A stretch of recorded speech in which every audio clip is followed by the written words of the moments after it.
一颗种子一个坑，沿着输送带下来，这一盘盘刚完成播种的迷你苗圃，其实都是蔬菜幼苗。我也是开发人在育苗法，你看，跟桃园新农业改良配合开发出来的。普通像这种介质啊，都是靠国外进口，台湾只有我自己抢着研发出来的，做出一个本土介质的。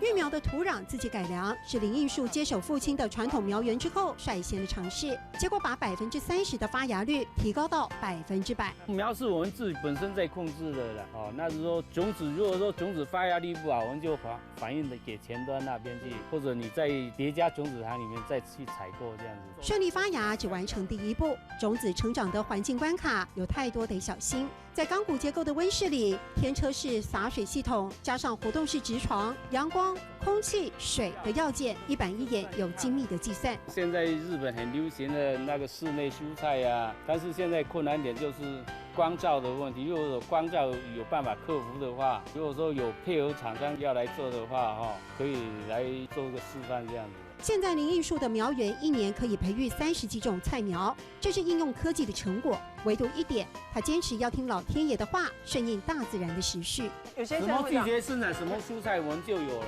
照节气啦，你不可能说高丽菜你夏天有啊，4、5月那是少量山上在种的啊，但是还有季节之分的。所以我看你这里供应好多种哦，大家看到青菜就会想，用的是张孔天。所以我们在间歇。